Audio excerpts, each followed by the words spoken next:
安静咱的心来朝见上帝。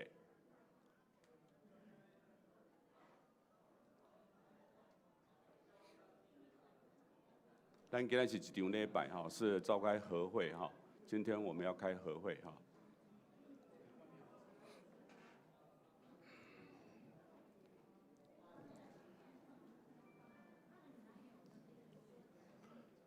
好，咱们透过这首诗歌，这首诗歌哈，来到主的面前哈，用这首诗歌，用祷告来亲近上帝，用祈祷来到上帝面前。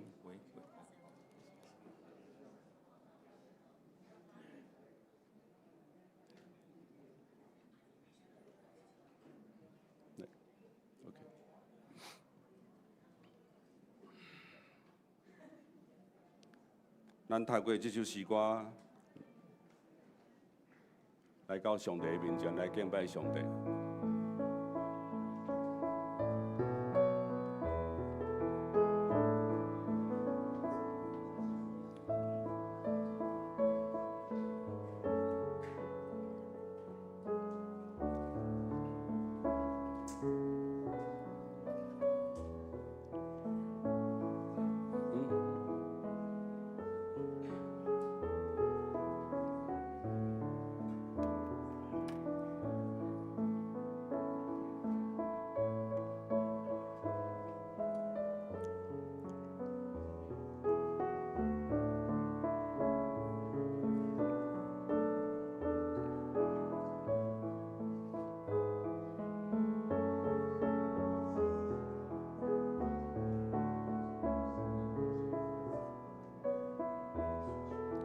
来，咱对头来。我用祈祷来到主面前，全心全意祈求你，放下主转叫我心情，我对兄弟，我祈祷的心，我切切恳求你，我手所做，我这心所求，当我祈祷的心，我回来勇气，我有多了解，我想变叫欢喜。当我是一个软弱的心。我要完全我靠你，眼里主爱用求恢复情，因错不好个不离。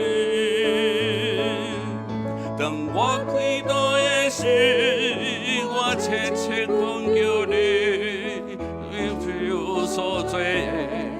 超过我心所求，当我祈祷的心，你随开来勇气，安慰个扶持，和忧伤变叫欢喜，和忧伤变叫欢喜。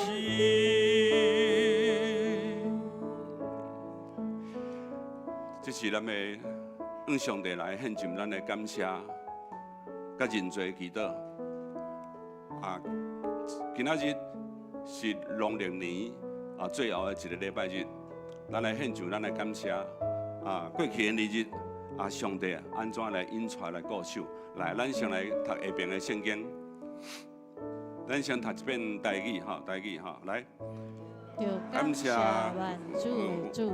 伊的慈爱永远存续，伊有伊做我奇妙大事，伊的慈爱永远存续，伊用智慧创造天，伊的慈爱永远存续。来，搁读一遍华语来，你们要称谢万主之主，因他的慈爱永远长存，称谢那独行大奇妙事的。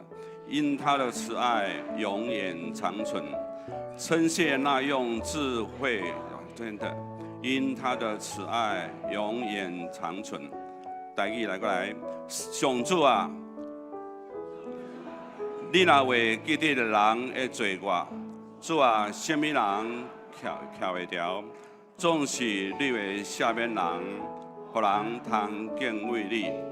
华语来，主耶和华啊，你若究察罪孽，谁能站得住呢？但在你有赦免之恩，要叫人敬畏你。咱感谢咱的上帝啊，对年头甲年尾啊帮助咱啊，咱的上帝是一个主爱的上帝，是万主的主，万王的王，是行奇事奇妙的上帝啊！伊是创造万物啊，公义啊，无追求咱的罪。咱也伫伊面前来悔改认罪，上帝的确要赦免咱啊！咱会通来敬畏上帝，逐工拢用祈祷来到上帝面前，邀请咱做开声来祈祷，咱的主来感谢，来恳求上帝来赦免咱的罪。天父上帝，我感谢你，你是主爱的上帝，对你无恶情的事，对年头甲年尾。你永远就是照顾阮，主啊，你的慈爱真正是够阮用，你的恩典嘛够阮用。主感谢你，感谢你，哈利路亚！你无追求阮的罪，阮独独要来到你的面前，求主你来赦免阮的罪，哈利路亚，哈利路亚！天父上帝，这个世界的改变，环境的改变。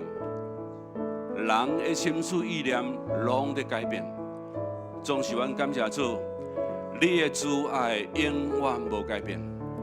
主啊，在你的慈爱中间，你赏赐阮恩典教育，阮逐工来用。阮在你的面前，真正是要感谢阿罗你的名。主，阮会通诚做做你的囝儿，阮是偌尼有福气。主啊，感谢你差遣耶稣基督到伫阮的中间，为着阮的罪。定死12架顶，流出宝血。主啊，你受刑罚，阮得到平安；你受医治，啊，你受逼迫，阮得到医治。主啊，当阮来到你的面前的时，我们倚靠你的宝血。主，阮感谢你，互阮的生命得到活命，因为耶稣基督宝血，互阮成做一个新创造的人。因为耶稣基督你的宝血，互阮充满愿望。主，阮来到你的面前，啊，阮要来认阮的罪，求你赦免阮的罪过，阮的误会，你的宝血就来洗清阮一切才会过去。阮真正来到你的面前的时，我们谦卑认罪。主啊，既然阮有得罪人的，主求你也赦免阮。主啊，今仔日啊，阮来到你的面前，求你会听，佮临到伫阮的中间。阮将这个拢交托伫你的手中，祈祷奉耶稣基督的圣名来求，阿门。所以咱要来读一个圣经节，医治、医治甲讨棒，咱先读台语的来读一遍来。上主是伊主来归咱，是伊选立的王得救的避难所。求你来救你的子民，祝福你的产业的子民。求你做因的牧者。永远扶持因，话语来，耶和华是他百姓的力量，又是他受膏者得救的保障。求你拯救你的百姓，赐福你的产业，牧养他们，扶持他们，直到永远。咱的心灵常常会软弱、病痛，总是。咱都要透过咱的信心、咱的信仰，咱邀请耶稣基督，成做咱的灵，成做咱思想，成做咱情感、意志、身体的主。啊，咱会通将这挂入拢交上帝。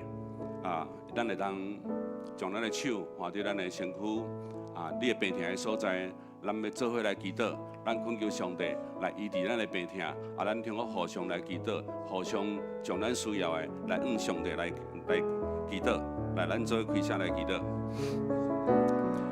特别上帝，伫阮的兄弟姊妹内底，阮的肢体内底，做有这个病痛。主啊，你知阮的需要，主啊，求你加添阮的信心，互阮真正会通伫你听内底互相来恳求，主伫你无恶情的所，主啊，求你时时来顾守、保守阮的困难。哈利路亚，哈利路亚。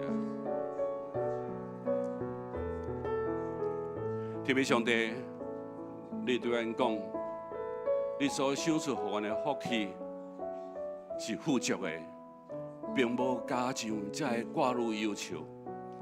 主啊，你讲你的恩典是到阮来用。主啊，你要想出互阮每一天亲近你的时，阮就要有平安甲喜乐。主啊，这时我要为着阮肢体兄弟姊妹，我要做伙同心来祈祷，向你来恳求。主，阮有肢体欠安、身躯白痛。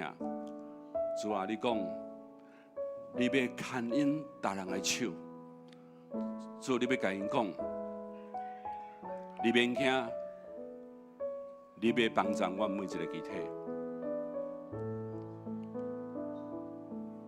当阮破病的时，主你给应允，你要为阮大人铺床来看顾阮。主啊，今仔伫阮伫你的面前来认罪，就要得到医治。主啊，你讲，阮若出伫阮的信心来祈祷的时阵，又愿要得到医治。主，你应允，你要甲阮撒个地地，你要将阮遮所欠缺的，拢得到完全的医好，甚至要医好阮遮的伤痕。主啊，阮就来到你的面前，恭敬拜列，愿你甲阮每一个兄弟姊妹撒个地地。愿确信，主，你若应允，凡事拢要成，因为你是万富有的上帝，伫你无恶情的事。主啊，阮同心伫你面前祈祷，奉耶稣基督的圣名，阿门。咱所食，咱要为着今日主日收办的祈祷，来，咱来做伙来读一个圣经节，带起来。无信就袂当和上帝欢喜，因为亲近上帝的人，一定着上帝有存在。佮信伊有祈求伊的人，得到保守。话语。人非有信，就不能得神的喜悦，因为到神面前来的人，必须信有神，且信他赏赐那寻求他的人。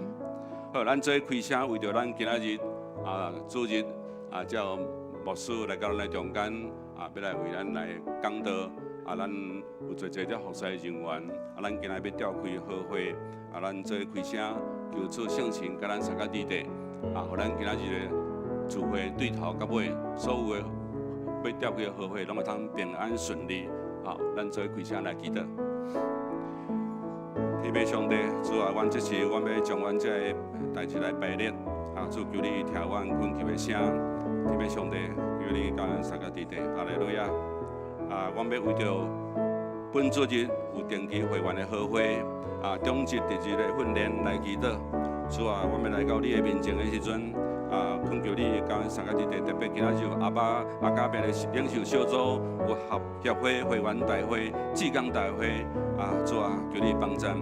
主啊，这礼拜是春节的期间，我们做遐兄弟姊妹要返乡要外出，主啊，求你帮助这兄弟姊妹，要甲这亲友互动的时阵，拢有主你的听，甲平安，跟撒个地地，阮伫出入的时阵，拢有平安。主求你听阮的祈祷，哈利路亚！祈祷，奉耶稣基督圣名来求。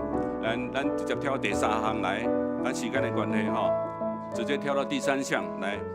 咱为着社区事工来代祷，我们为教会事工来代祷来，咱为着咱教会社区事工会通得到上帝真好的心意的带领和教会会当协会真做社区。在百姓民众蒙福的一个管道社区服侍当中，以及志工每一个人心灵拢会通坚壮，会通做真好服侍，甲上帝来青军领受福音。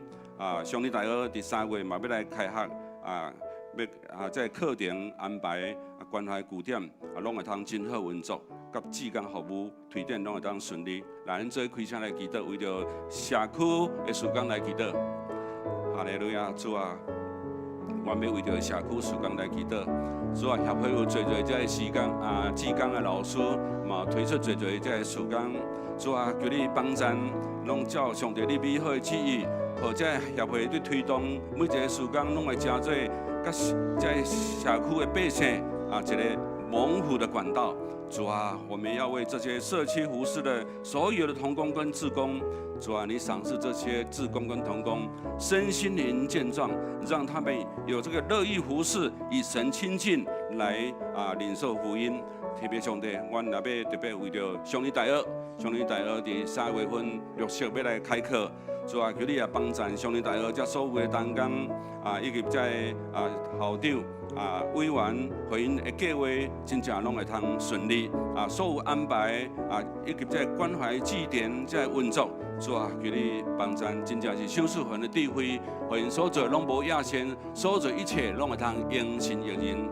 特别上帝阮搁一遍将这个拢交托伫你的手中，祈祷奉耶稣的圣名求，阿门。咱最后用主祷文来做结束的祈祷，来。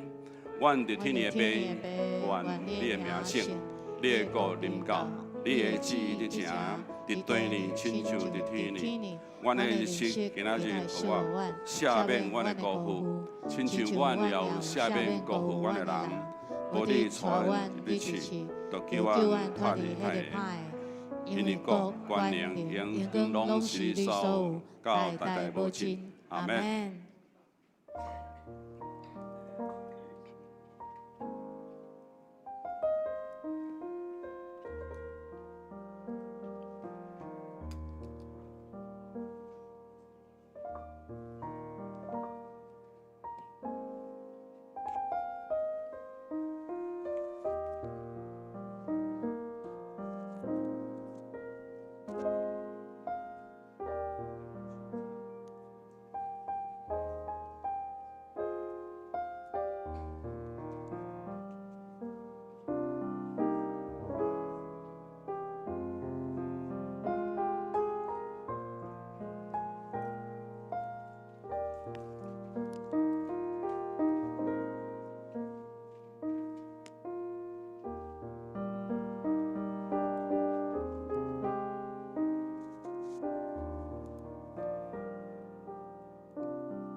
上帝啊，求你为我创造纯洁的心，求你赐我新搁忠实的心灵，才能做伙来吟圣诗18首。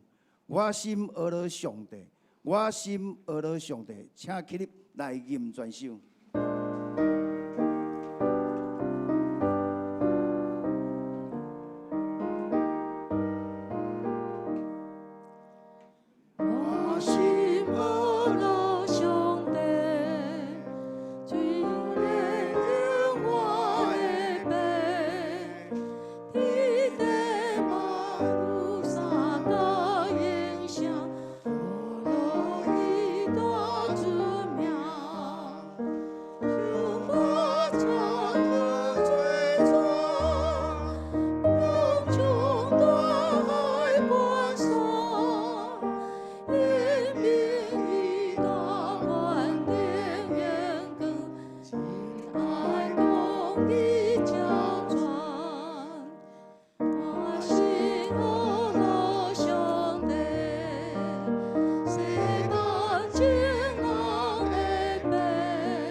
请咱同心来祈祷。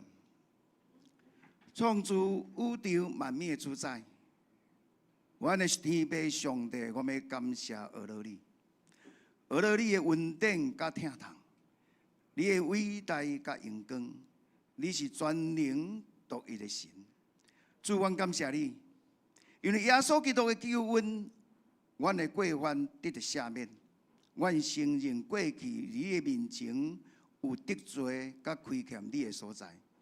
求主保护，搁一届来洗清牙坎，互阮对罪恶的捆绑得到逃放，心灵得到自由，伫基督内面得到喜乐甲平安。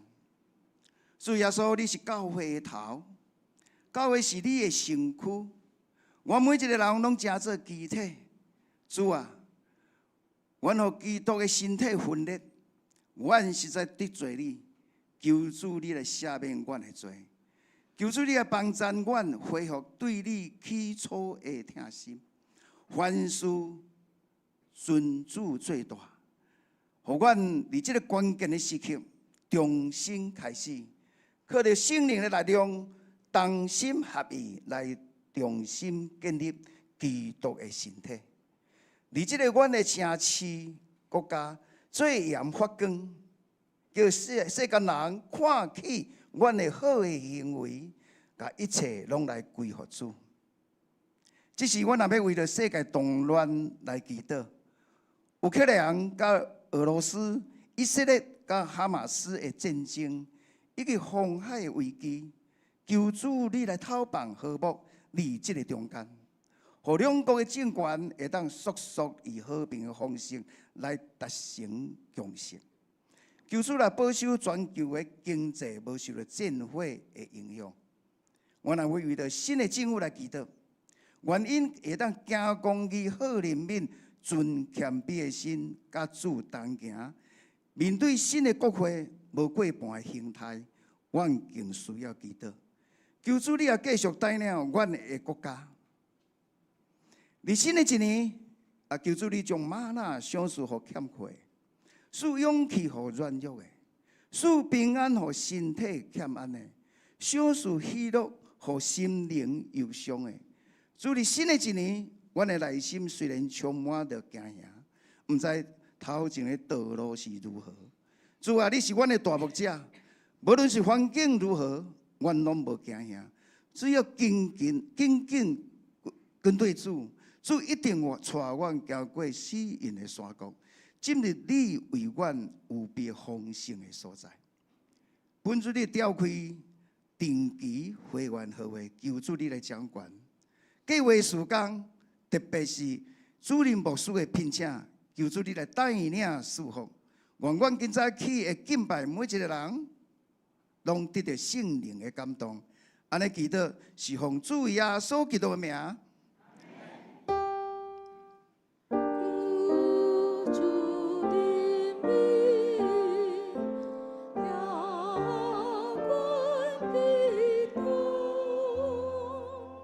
请坐，请咱做伙来启应伫圣诗的后面启文第26篇，就是诗篇111。启文26篇，着称赞上主伫正直的人组织的大会中，我要专心感谢上主。上主的作为真奇妙。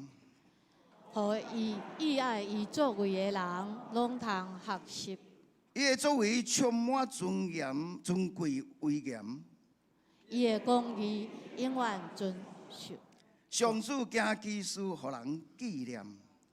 有恩惠，有怜悯。伊使美良，互敬畏伊的人。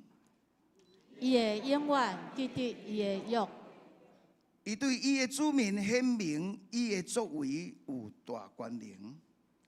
将列邦的产业赐予因。伊的手伫所做的信息公平。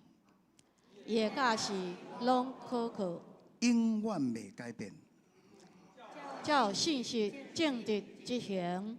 伊会救赎伊的子民，甲因定永远的约。伊的名是圣，通敬畏。敬畏上主是智慧的根本。尊敬的人才是聪明。这声上主应该永远受称赞。只是咱要请圣歌队来献诗。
请咱做伙来领受上帝话，记载伫新约圣经哥林多后书2章10-11节。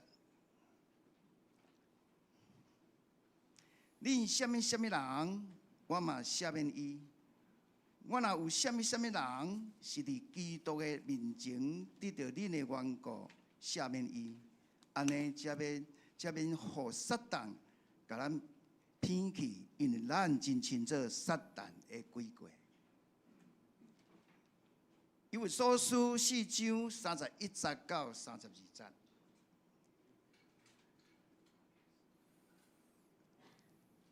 着弃杀一切恶毒、歹性地、受气、宣扬、诽谤，以及一切的歹，着亲切、仁慈、三款待，互相赦免。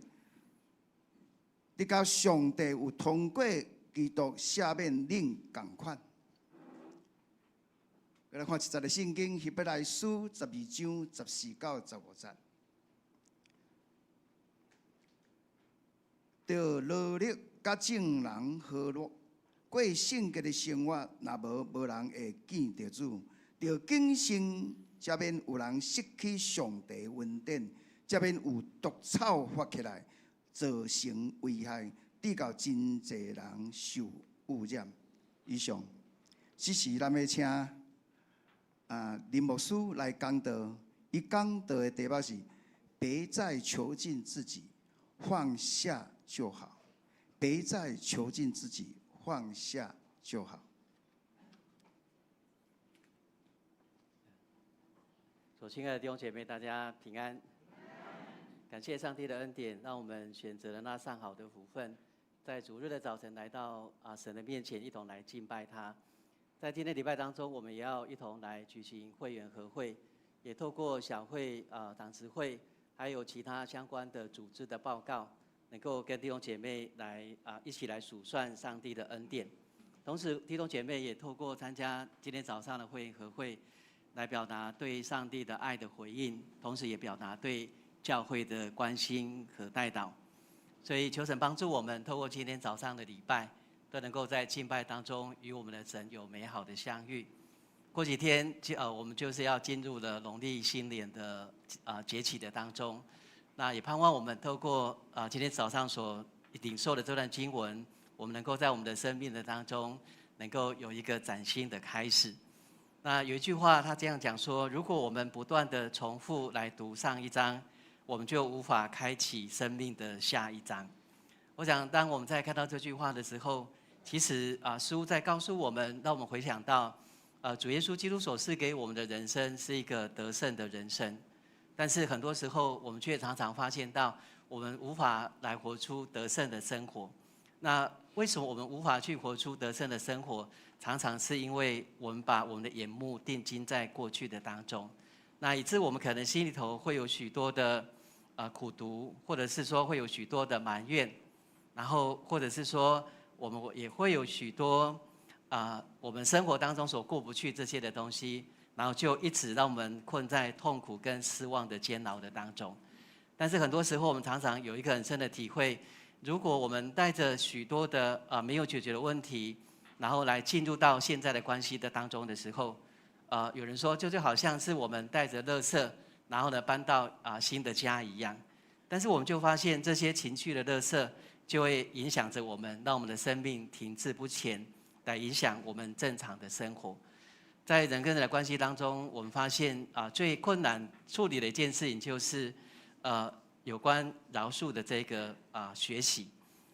在我们人生的包袱的当中，我们常常背负着很沉重的包袱来行走生命的道路。但是我们的确在人与人互动的过程里面，我们发现最难处理的是别人加诸在我们生命当中的伤害。有时候很多时候因着别人的鲁莽，因着人的轻率，因着人的冲动，或者是因人的鲁莽所说的话、所说的事情，那我们常常要承受很大的痛苦，我们常常要面对许多的损害。所以每当我们想起这些的时候，其实我们就很难让自己说能够真的是对人有完全的饶恕。我想这也是我们在我们的生活当中，我们常常所碰到的一个很大的难题。这个难题就是在人际关系里面，我们所受的伤害常常因为没有办法及时或者是有效的修复，那人跟人的关系的隔离就会越来越大。很多时候我们住在同一个家里，我们在同一个公司，或者是说我们在同一个教会里面，可是很多时候因为这个关系没办法及时有效的修复，我们看到人跟人之间就不再有互动，人跟人之间就好像形同陌路。我们就深深的发现，这不仅是在家庭，这不仅是在职场，这不仅也是在信仰的群体当中，我们要去面对一个非常重要的一个学习跟挑战。但是我们从圣经里面我们会看到，当我们如果被囚禁在那不饶恕的苦毒当中的时候，其实是会带给我们生命很大的破坏跟影响。我们从圣经里面可以找着几个很直接的一个影响。圣经告诉我们说，在我们的生命存在了许多无法饶恕的苦毒的时候，圣经说我们的生命，我们的心里头就会像藤蔓生根一样，然后纠结着我们的心灵。所以在希伯来书第12章的14到15节，他在告诉我们说，我们要追求与众人和睦，我们要追求圣洁。他说恐怕有毒根生出来搅乱你们。弟兄姐妹，我们看到圣经特别告诉我们说，恐怕有毒根生出来搅乱你们。当我们每当想到别人加诸在我们身上的伤害的时候，很多时候我们说：“哎呀，我们不要去想了，然后呢，放下就好啊，算我们倒霉好了。”可是我相信我们一定有一个共同的经历，就是当我们每次想到这些事情的时候，我们还是会觉得有点受伤有点睡不着，或者是说有点气愤，甚至有些的怨恨。我们看到为什么会有这些反应，是因为我们里头的那个不饶恕的苦毒还继续存留在我们的生命的当中。我们就发现苦毒就像是树的根一样，当我们有了这个不饶恕的苦毒的毒根的时候，就在我们的心里头产生很大的纠结，让我们没有办法得到很大的释放。我们看到当这个苦毒在我们的身上不断的蔓延的时候，我们就会产生出许多不好的东西。例如说，我们就会开始不耐烦，我们就会很爱挑剔，或者是说我们喜爱抱怨，甚至我们也很容易迁怒到别人的身上，然后带来人跟人之间关系很大的冲突跟破坏。所以圣经很清楚告诉我们说，我们要很小心，因为恐怕有毒根出来搅乱你们。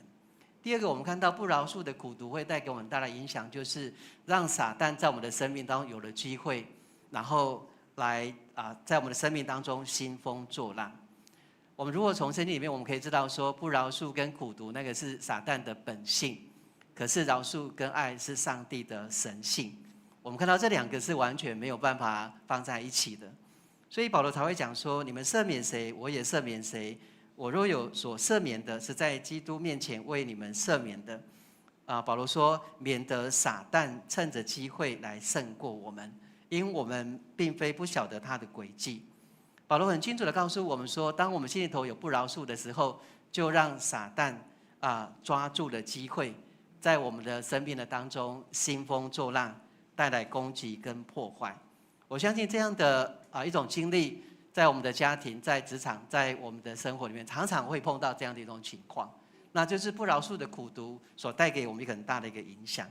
第三个影响是，当我们心里头存在了这许多不饶恕的苦毒的时候，我们看到我们就在表达的是我们决定用别人的错误继续不断的来伤害自己，然后让人失去了平安，失去了健康。更大的损害就是失去了上帝的同在跟上帝的赐福。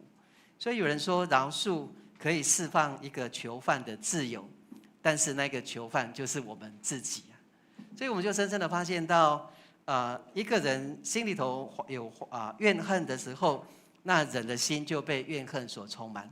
当一个人心里头有怨恨的时候，最先受害的人就是我们自己。不只是失去了心理的健康、身体的健康，我们更看到的是，我们也失去了心灵的平安跟喜乐。所以西方有一句谚语说，生气就是用别人的错误来惩罚自己。所以我们就深深的发现，当我们不肯饶恕的时候，不只是失去了心理跟身体的健康，我们更看到反而会失去了上帝的同在跟赐福。所以耶稣他才教导我们说，当我们在祭坛前献礼物的时候，若想起弟兄向你怀恨，他说就应该把礼物放在坛前。他说要先向弟兄和好，然后来献礼物。我们看到主这样提醒我们的是，主不希望我们因为那一个有不饶恕的苦毒，以致了我们就失去了上帝的同在，失去上帝所赐的赐福。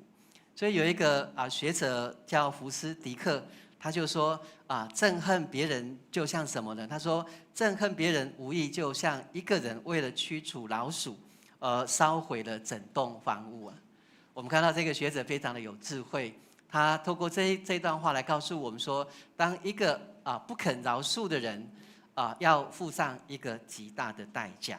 所以亲爱的弟兄姐妹，我们如果从圣经的教导当中，我们就深深的发现，如果当我们把自己囚禁在那不饶恕的苦毒的监牢的当中，其实带给我们的生命是何等大的一个影响。但是我们可以从主耶稣的身上来找着这个饶恕的榜样。我们看到我们可以从主耶稣为门徒洗脚的这件事情上面来得着许多的学习跟主对我们的一个提醒。我们从主耶稣为门徒洗脚这件事情，我们会看到耶稣非常的清楚的知道当我们一个人无法去饶恕，而被这个无法饶恕被困住的那一种感觉。特别我们知道耶稣在传道有3年多的时间，那耶稣有很多人跟随他，特别是耶稣所选拣的这12个门徒。但是我们看到耶稣为什么非常死心塌地的带领这些的门徒，即使耶稣知道他们心里头有疑惑，即使耶稣知道他们心里头有许多的怀疑，但是我们看到耶稣就是如此的爱这些的门徒。我们要把这个场景拉回到在逾越节的前面的那一段的时间，耶稣知道他离开世上要归父的时候到了，然后耶稣他既然爱世上的每一个人，然后耶稣就爱他们到底，对他们显出他的爱。所以我们如果回到约翰福音第13章的前半段的时候，它记载着当时耶路撒冷来了许多的人，他们都要在耶路撒冷来守逾越节，然后门徒也走了一大段的路，然后他们走一段路之后，就回到了这个家庭的当中。然后那个时候，我们可以想象，走了一段路的时候，他们的脚一定都脏掉。所以那个时候，如果说有一盆水可以来为他们洗洗脚，然后呢，那是多么一件舒服的事情。所以我们会看到圣经告诉我们说，门徒他们就一一的进入的房子之后，我们看到他们很熟悉的一个场景，就是餐桌的旁边会有坐了下来，然后旁边挂了毛巾，地板上通常会放着这个盆子跟这个水桶。我们看到摆这些的目的是能够让进来家里能够在把这个路上所行走的这个脚的这个污秽脏能够来洗干净。但是圣经告诉我们说门徒可以做这些事情但是没有人要做这件事情。圣经告诉我们说，过了一会儿之后，我们看到耶稣就站了起来，脱下了外衣，然后呢，他就弯腰就在他的腰的旁边就系上了一条毛巾。耶稣拿起的水桶，我们可以想象那个画面是耶稣就系着毛巾，然后呢拿着水桶，然后呢来到门徒的面前。我们那时候的人都穿着类似凉鞋那样的一个鞋子。耶稣把他们的鞋带打开，把他们脚放在水桶里面，耶稣为他们洗脚。我们看到一个一个的耶稣陆续为这些门徒来洗脚。我们知道在耶稣那个时代，洗脚是仆人的事情，而且是为人洗脚是仆人当中最这个阶层最低的仆人所做的事情。但是我们却从这个事情上面看到，是耶稣拿着毛巾，耶稣拿着水桶来为他们洗脚。我们看到就在耶稣即将要被钉十字架的前面的那一段短暂的时间里面，耶稣做这件事情主要的目的是什么？耶稣主要的目的是要让他的学生深深的知道他有多么的爱他们。耶稣要让他们知道说他有多么的爱他们。耶稣不只是要来洗干净他们脚上的这些的污秽，我们看到耶稣就更透过他的爱，要来挪去耶稣门徒对他们的心里头的怀疑。耶稣知道接下来就是他走十字架的道路。耶稣知道在24小时的当中，他的手会被钉，他气息会全无。耶稣知道门徒会将来会怎么样，他们隔天不会跟着他，不会为耶稣据理力争。然后呢在罗马兵丁的这个刀剑的阴影下，他们会逃跑。然后那个时候犹大在吃完晚餐的时候，就会把耶稣给出卖掉。耶稣都非常的清楚的知道，耶稣知道将来耶稣的门徒会做出他们生命当中一个非常邪恶的行动，就是离开了耶稣，甚至把耶稣给出卖了。耶稣知道当那个时候来到的时候，耶稣的门徒心里头会有产生许多的羞愧，甚至很厌恶自己。但是耶稣透过这一个洗脚的行动来帮助他的学生们，当他们有这样的一种厌恶自己，然后呢感到无地自容的时候，耶稣知道他是如何的屈膝在他们面前为他们洗脚，让他们真知道他们的脚依然是清洁的。耶稣是如此的爱他们。所以在约翰福音13章的第7节说，耶稣对他们说，我所做的你们如今不知道，后来必明白。我们看到耶稣对门徒的爱是何等的奇妙，这个奇妙到一种程度是说，当他们在犯罪之前，耶稣就已经赦免了他们。耶稣在他们寻求他之前，耶稣已经赐下了怜悯在他们的当中。所以我们看到这是耶稣在门徒身上所做一件美的一个服事。所以耶稣就告诉他们说：“我是你们的主，你们的夫子，尚且洗你们的脚，你们也当彼此洗脚。我给你们做的榜样，叫你们照着我向你们所做的去做。”我们看到耶稣说，我们要学耶稣的榜样。那我们会看到说，要像耶稣的秘诀是在什么？我们看到我们要像耶稣很重要的秘诀，就是要定睛在耶稣，然后呢，转移我们的目光。也就是耶稣提醒我们，不要把目光一直想着那一个人他是如何的伤害我们，而是要将我们的目光定睛在那一位拯救我们的主耶稣基督的身上。耶稣提供我们一个很美的一个学习，是那一种无条件的一种恩典。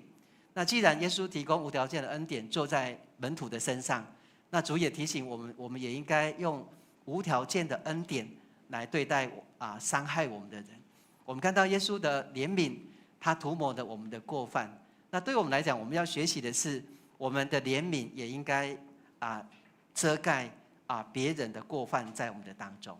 所以我们就从约翰福音第13章的前半段这段经文的里面，耶稣告诉我们，留给我们生命一个很大的榜样，就是让我们在学习饶恕的过程的当中，我们从耶稣身上看到，先跨出一步的，然后呢，能够带来和好的是刚强的那一方，而不是软弱的那一方。耶稣的榜样告诉我们说，人跟人之间的关系的建立，不是因为犯错人得到应有的惩罚，所以我们才和好，而是因为清白的那一方满有怜悯。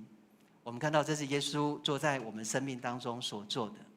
所以今天我们要在面对许多过往的伤害也好，或者是我们许多无法去面对的过往的伤痛也好，我们看到主都给我们一个非常美的生命的榜样。所以保罗他再一次的告诉我们说，那我们在饶恕的操练上，我们要怎么做呢？保罗告诉我们说，主怎样饶恕了我们，我们也要怎样来饶恕人。有本书叫《密室》，那这本书的作者叫彭柯利。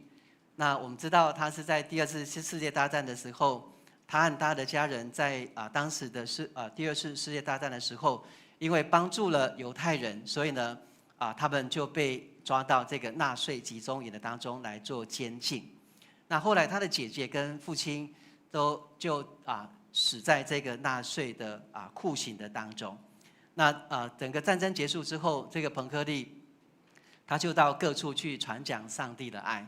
然后在密室这本书里面，他就记载的他到各个这个教会去做传递上帝的爱的时候，他所发生的一段的一个经历。他说有一次他到慕尼黑的一个礼拜堂去聚会的时候，然后呢就在那个礼拜当他看到的一个很熟悉的那个人，那个人就是瑞文布鲁克集中营的那一个在看守沐浴室的外面的那个守卫。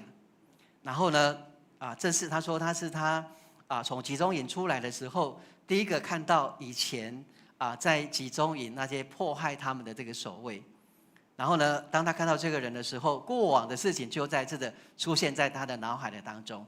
他想到这些人对他们的嘲笑，他想到这些人对他们的逼迫，他想到他的姐姐在集中营当中那一种苍白的脸孔，痛苦的一种表情。然后当礼拜结束之后，他就看到他所看到那个人就朝着他来走来。他走到他的面前的时候他这个守卫很开心的露出微笑，跟这个彭柯利就鞠了一个躬。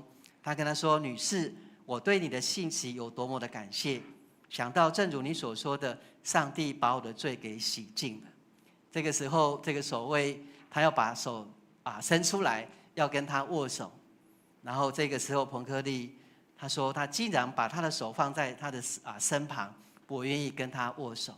他那时候突然觉得说，我怎么会这样子？我曾经讲过很多饶恕的这些的学习跟操练，可是当他在当下却把他的手放在背后，不肯把手伸出来跟他来握手。然后他说他那时候心里头有一股很大的一个想法，就是愤怒跟报复的想法在他里头煎熬。然后在那个煎熬当中，他知道说这是一种罪。然后他那时候就在想说，耶稣基督为这个人而死，难道他还要求更多吗？所以他心里头就有一个很深的一个自责，他就跟主说：“主啊，求你饶恕我，也帮助我去饶恕。”然后他说，他那个时候想要试着露出一点点的微笑，试着要把他的手举起来。然后他就说，当他要这样做的时候，他发现他完全不冷，然后呢，他完全没有任何的感觉。他甚至说，他心中一点点温暖跟仁爱的火花都没有。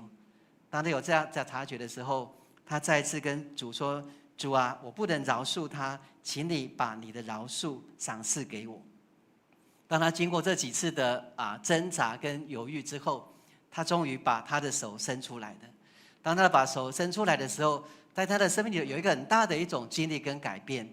他说，突然有一股软流从他的肩上一直传达到他的这个手臂的当中，然后通过他的手心，然后呢，透过这个过程，那一股软流就从他的手掌心传到了那一个人的身上。他说那个时候他突然心里头有一个很深的一种强烈的一种爱，而这种爱是对那一个曾经伤害他的人那一个爱。他说这个爱几乎把他完全给淹没了。然后在这个过程当中，他有一个很深的体会。他说，医治这个世界的能力不系于我们自己的饶恕，也不是维系在自己的良善。他说我们医治这个受伤的世界，不是因为我们有饶恕，我们有良善。他说，乃是因着上帝自己的饶恕和良善。他讲了一段非常重要的话，他说，当他吩咐我们去爱我们的仇敌的时候，按着这个命令而来的，就是他所赐给我们的爱也就是彭克利他真正的发现到说，当我们愿意按着神的命令去爱我们所不能够爱，特别是伤害我们的人的时候，当我们愿意伸出那一双手的时候，他说神就赐给我们足够的爱，能够去爱那我们所不能爱的仇敌。所以亲爱的弟兄姐妹，我们看到我们从彭克利的身上，我们会看到，我们不得不承认说，去饶恕伤害我们的人，的确是一件非常不容易的事情。我们也无法靠自己的力量去饶恕人。所以保罗很深的告诉我们，他说要以恩慈相待，存怜悯的心彼此饶恕，正如神在基督里饶恕了你们一样。我们看到保罗跟我们讲得非常的清楚，我们能够彼此饶恕，是因为神在基督里饶恕了我们，以致我们才有那个饶恕的爱的一种力量，去饶恕伤害我们的人。所以因此保罗他告诉我们说，主怎样饶恕我们，我们也要怎样来饶恕人。当我们要活出饶恕人的行动的时候，神就赐给我们恩典，神就赐给我们指引，就如同神坐在彭克利身上一样。所以主要我们来学习他，然后赦免别人，就好像是他饶恕我们一样。所以我们如果从保罗提醒跟教导里面，我们有两个非常重要的学习，就是我们要先体会神对我们的饶恕。我们要先学习到神体会到神对我们的饶恕，我们才有能够学习主饶恕我们的样式，去饶恕那伤害我们的人。在诗篇103篇的第8节到第11节，他告诉我们说，我们的神是一个什么样的神呢？圣经说，我们的神是一个有怜悯、有恩典、不轻易发怒，而且有丰盛慈爱的神。但是我们看到圣经特别告诉我们说，他不长久责备，也不永远怀怒，然后他没有按我们的罪过待我们，也没有照我们的罪孽来报应我们。他说，天离地何等的高，他的慈爱向敬畏他的人也是何等的大。我们看到诗人特别深深的感受到说，他没有按我们的罪过待我们，也没有照我们的罪孽来报应我们。亲爱的弟兄姐妹，我们要饶恕，很重要的是体会神对我们的饶恕有多少。如果我没有感受到神对我们的爱，没有体会神对我们的饶恕已经很久的时候，我们要饶恕那伤害我们人是非常不容易的。唯有我们经历了神的饶恕的爱，我们才有可能带着这样的爱彼此饶恕。第二个很重要的是赦免或者是饶恕是回应上帝的恩典。我们看到我们之所以能够饶恕赦免是回应上帝的恩典。当我们对神的恩典有很多领受的时候，我们就不需要别人来跟我们道歉，我们才会去原谅他，或者是来饶恕他。我们自己就能够在神的面前跟神说：神啊，我愿意遵行你的命令，求你给我力量来饶恕、原谅那伤害我们的人。所以有一个学者叫佩特·莫里森，他就讲了一段让我们很深的体会的一段话。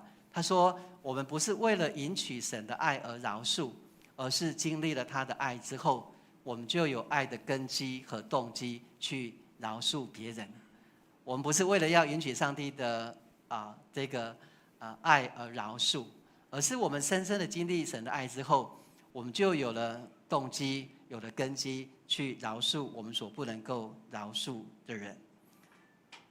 所以求上帝帮助我们，让我们也能够从神他自己的话语，能够来面对在我们的生命当中我们所跨越不过去的许多的这个心灵的一个煎熬，不只是饶恕，或者是许多苦毒，或者是过往的伤害。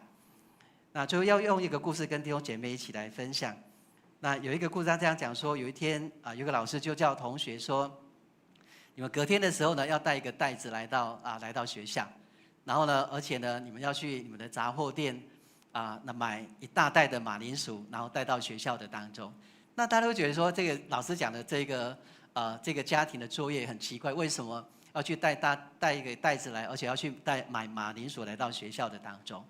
然后第二天的时候，大家就按照老师的吩咐，就把这些东西都带来。然后老师就跟他们讲说：你们想一想看，那有没有人得罪了你，而你实在不愿意来原谅他的？那个时候每个人都在想，谁得罪他，谁欺负他。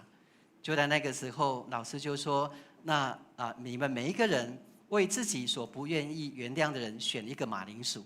老师说，就把那个你所不能够原谅的那个人的名字写在这个马铃薯的上面，而且把日期写在上面。然后呢，这个时候呢，然后写完之后，就把马铃薯丢到你的袋子里面。这个时候大家就觉得这个游戏好好玩，所以每个人就想到说，谁谁谁怎么欺负我，然后就写上名字，写上自己，就把它丢到这个马铃薯里面。然后呢，其中有一个小朋友，他就非常的兴奋的说：哎呀，那个张三呢，前几天说我头发理得不好看，把它写下来，然后丢到袋子里面。因为说那个小李呢，我问他事情呢，他也不帮助我，气死我了。他又写上他的名字，又把它丢到马铃薯里面。然后呢，又说，那个小陈呢，这个太不够意思的，我问他功课，他不让我抄他的作业。那我们看到这个小朋友就一个就把这个马铃薯丢在他的袋子的里面。然后他还发誓说我绝对不原谅这些的人。然后下课的时候呢，大家就准备回家，老师就跟他们说，在接下来这个礼拜，你们无论走到哪里都要带着这个袋子，这是这个礼拜的作业这个时候呢，我们可以想象说这些学生呢，在这个礼拜当中就背着那个袋子上学，背着这个袋子回家，然后甚至跟朋友出去玩的时候也要背着这个袋子。一个礼拜之后，我们看到那些的小朋友、那同学，就深深的发现到说，那一袋的马铃薯的确是不好玩，所以呢，就成为他们很沉重的一个负担。他们都觉得说，这个袋子很沉重。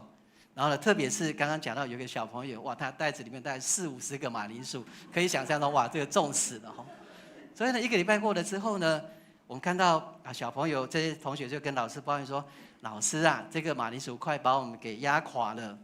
这个作业什么时候赶快结束啊？这个时候老师就跟他们讲说，你们现在知道不肯原谅别人的结果吗？会有多大的重量压在你们的肩膀上？你们不肯原谅的人越多，这个担子就越重。老师很有智慧的跟他们这样讲。后来老师就问他们说，那你们觉得应该怎么样来面对这个重担才是好的呢？老师经过了几分钟之后，要让大家想一想。后来老师向同学们公布答案，老师跟他们讲说，放下来就行了。放下来就行的。我觉得这个故事带给我们很多的省思，对我们来讲，很多时候我们发现怨恨的重量很重，是我们所不能够负担的。但是，亲爱的弟兄姐妹，我们透过我们说今天所攻读的这段经文，或是我们所看到这个故事，我们来想想看，我们生命当中是否还有许多不能够过去的这个事情一直影响着你？亲爱的弟兄姐妹，我们就把这些事情来交给我们的上帝，让他的爱来释放我们。上帝要鼓励我们放下怨恨，上帝要我们放下忧伤，上帝要我们放下对自我的控告，从过去的遗憾当中来行走出来，来进入神所赐给我们真正的自由，来过神要我们所过那真正得胜的人生。丘吉尔上曾经说，如果我们要为现在和过去争执，我们就会丧失未来啊。丘吉尔很有智慧，他说我们如果一直要为过去跟现在那里很多的争执，我们就会丧失未来，因为我们无法进入到下一章。我们一直停留在过去的上一章当中，其实我们就无法进入到下一章，我们就无法进入未来。所以或许我在我们的生命当中会有很多过往的这些的伤害，过往的许多的忧伤，过往的许多这些的过不去的这些的遗憾。但是愿我们都能够像奥古斯丁他曾经说的一段话，在这些的遗憾，在这些的过不去的当中，我们就把我们的过去放在上帝的怜悯的下面，将我们的现在放在上帝的慈爱的当中，将我们的未来放在上帝的供应的里面。让我们过往的过不去的得到上帝的怜悯，然后让我们的现在在上帝的慈爱当中得到他的供应，而在面对未来，我们就能够在上帝的供应的当中继续往前来行走。过几天就是新的一年，然后愿神帮助我们，也能够把许多我们过往所不能够放下的，能够带到上帝的面前，然后来展向得胜、自由跟释放的生命。我们今天开完和会之后，我们要展向另外一个新的开始。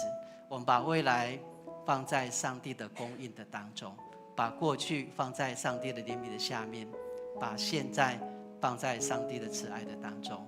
愿神透过他自己的话来帮助我们，来提醒我们。我们要来唱一首诗歌《一致的爱》。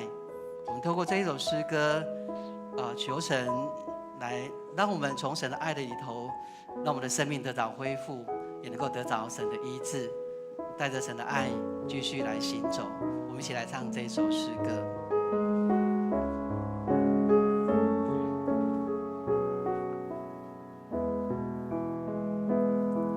在你的深谷中，你领我走出来，我跌跌又撞撞，是你扶我站起来，我满身是伤痕，你将我抱起来，我在你的怀中苏醒过来。耶稣的爱医治了我的心，破碎的生命再站起来，心中又燃起光明的期待，一直勇敢将自己敞开。耶稣的爱刚强了我的心，星星的翅膀再飞起来，飞越每一个高山和低谷，感谢耶稣医治的爱。再次来唱这首诗歌，在你的深谷中，你引我走出来，我跌跌又撞撞，是你扶我站起来，我满身是伤痕，你将我抱起来，我在你的怀中苏重新过来。耶稣的爱刚治了我的心，破碎的生命团整起来，心中又燃起光明的期待，再一次勇敢将自己敞开。耶稣的爱刚强了我的心，星星的翅膀再飞起来，飞越每一个高山和低谷，感谢耶稣医治的爱。耶稣的爱刚强了我的心，破碎的生命再站起来，飞越每一个高山和低谷，感谢耶稣医治的爱。耶稣的爱点亮了我的心，破碎的生命再飞起来，飞越每一个高山和低谷，感谢耶稣医治的爱。飞越每一个高山和低谷，感谢耶稣医治的爱。我们一起来祷告。亲爱的弟兄姐妹，我们如果不断的重复读上一章，我们的生命就无法开启生命的下一章。愿神帮助我们能够将我们的眼目不再定睛在过往的受伤、过往的遗憾、过往的控告，让我们把这些我们所过不去的带到主的面前，让主的爱来释放我们，好让我们能够从过往的遗憾当中来进入神所赐的自由。亲爱的父上帝，谢谢你，主啊，谢谢你透过你自己的话语安慰带领我们。主啊，许多时候我们常常将我们的心囚禁在那心里的监牢的当中。主啊，我们常常因为过去别人的伤害，或者是生命当中的忧伤，或是过往因为罪所带来的自我的控告，将在自己囚禁在那心里的监牢的当中。但主啊，你是慈爱的神，主啊，你也是那守约慈爱的上帝。你告诉我们说，我们应该坦然无惧来到你施恩的宝座前，领受你的恩惠，也能够让你来成为我们随时的帮助。所以主啊，因此当我们在跨越另外一个新的开始的时候，主啊，我们将过往所无法去面对的这些问题都带到主你的面前。主啊，让我们都因为主你的爱和医治，都能够从过往的生命当中的遗憾当中再次同心来站立起来。主啊，就像奥古斯丁所说，我们要将我们的过去放在神你的怜悯的当中，将我们的现在放在上帝你的慈爱里面。主，将我们的未来放在上帝你的供应的当中。主啊，因为你是我们的神，你是我们的力量，你是我们的磐石，你也是引导我们继续往前行走，带领我们征战的神。主，带领我们在面对另外一个阶段的开始，都能够活出神你的得胜，享受在神你丰富的当中。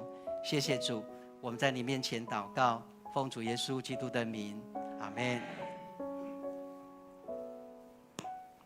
这是咱的奉献，奉献是基督徒感恩的表现，是出于甘心乐意。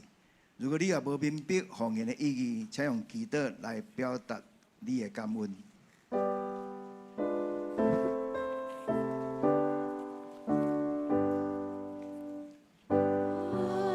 是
起立。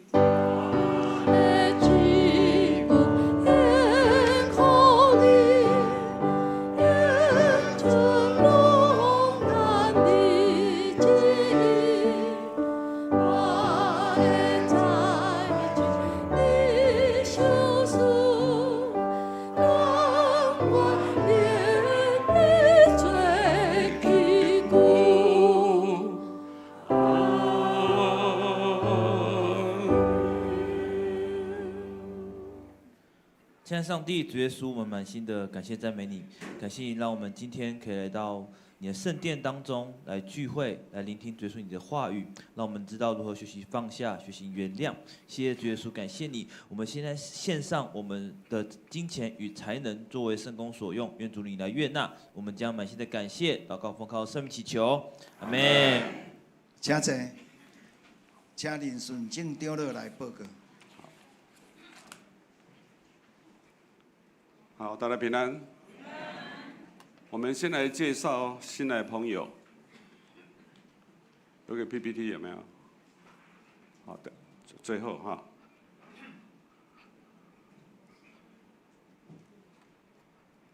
哦，对，喜15老弟兄啦，有位弟兄来全家4个人，来，我们请他们来，啊，喜15弟兄哈 ，OK， 他们从美国回来哈 ，OK。好，欢迎，我们跟他请个安，好久没看到喜师傅弟兄了啊。好，请坐。哎，咱中间唔知还有第一次来教会不？今天，因为我们要清点人数，等一下要开合会啊，所以如果没有的话，我们就在场的就是我们今天的出席人数啊哈。刚书记已经有点了哈。好，有几点事情跟大家来报告来。小会的报告，我们感谢我们的小会议长林伯寿牧师洪恩教会的林伯寿牧师来给我们主持今天的合会跟讲道勉励，谢谢林牧师第2点报告请所有陪参的会员到新堂的招待处领取2024年合会手册就是等一下要开会了。如果你上个礼拜还没有领到手册的或许你现在等一下就马上要领一本合会手册，每一户领一本如果有需要刊物的上个礼拜我们如果有看到，那有需要刊物改的所在你若认讲有唔对的听说到咱迄个1楼的公布栏听说来登记来刊物来修正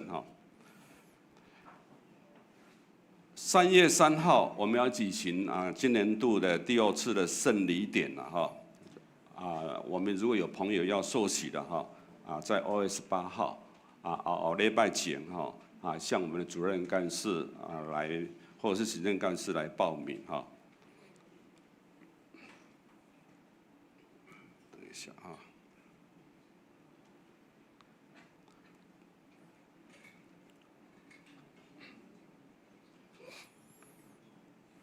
下一点我看一下跑掉了因为这个灯太刺了好，快好了，快找到了伤脑筋好，找到了好，今天呢我们待会儿就要来开合会，然后也要长职训练了下午再有长职的值日训练1点在本堂的2楼，在这个地方那2月10号没有新春礼拜，咱今年的新春礼拜在迄个2月初10所以是拜六，所以咱2月11正常2场礼拜游园第一场在咱台语迄边台语伫迄边的礼拜华语游园伫这个所在所以咱会友会记得准时来参与礼拜那协会有新聘的德福社区一位照顾的关怀祭典社工员郑心怡姐妹，她从2月1号开始谢心怡，拍谢2月1号开始上班为我们这些乐龄的长者来服务她今天有在我们当中吗？没有好，来我们给她欢迎谢金怡姐妹哈，好，谢谢你哦，谢谢你哦哈，嘿，好。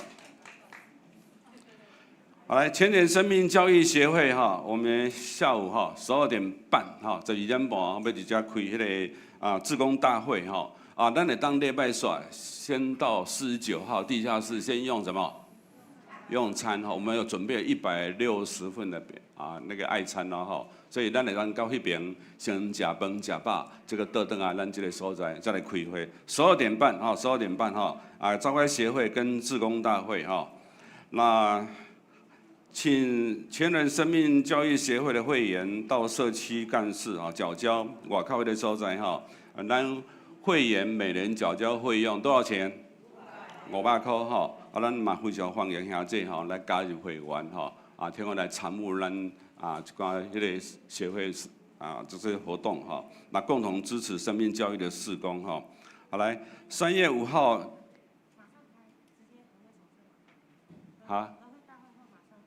OK 好，马上召开。那个合会之后马上就召开大会，那这样子时间会拖到什么时候啊？很快OK 所以协会好了之后，再过去吃那个中餐了。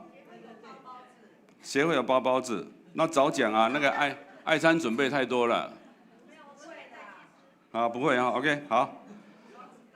好来，3月5号、3月6号神学院有举办神学生的生活体验营详细我们可以到公布栏来看2月8号礼拜4到2月14号的礼拜3全职同工春节放假，然后到了管理员2月13号周2到周3呢，上班对8点到5点所以迄个暗时就无人伫给咱开门所以我们稍微注意一下只有周2到周3管理员有上班其他就没有了春节期间呢，如果你有要紧的事情请拨几号？0937807502，这个是我们的主任干事那我们当然也有值日长老了2月份刚好轮到我轮值了，不要吵到我好不好？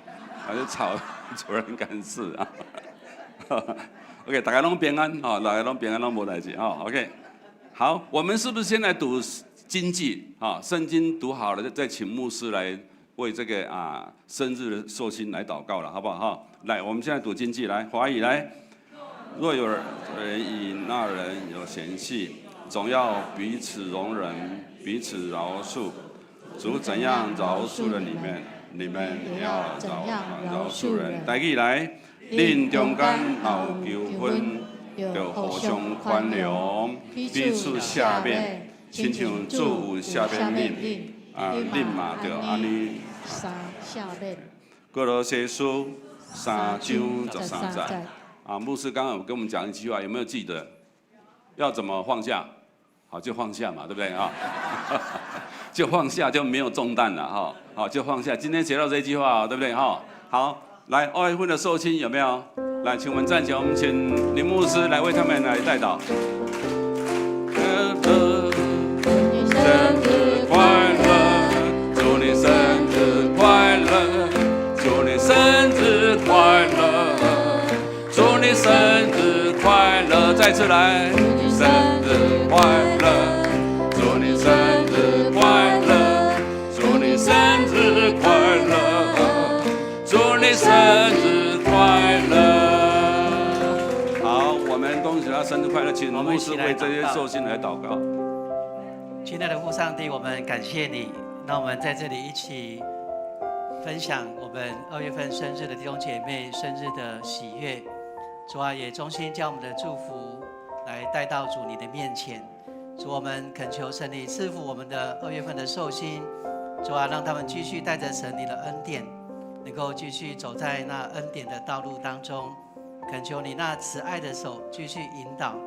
主让我们走在你所赐的青草地上，你带领他们到可安歇的水边，让他们一生一世都经历上帝你的恩惠，也能够在你的殿中一同来敬拜你。主，我们谢谢你，将我们的寿星仰望交托在神你的手里。我们在你面前感谢祷告，奉主耶稣基督的名，阿们。阿们。好，我们将时间交给议长跟我们书记。好，我们接着要开会员合会。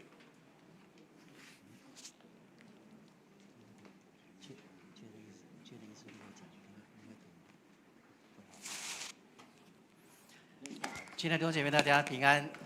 我们现在要来。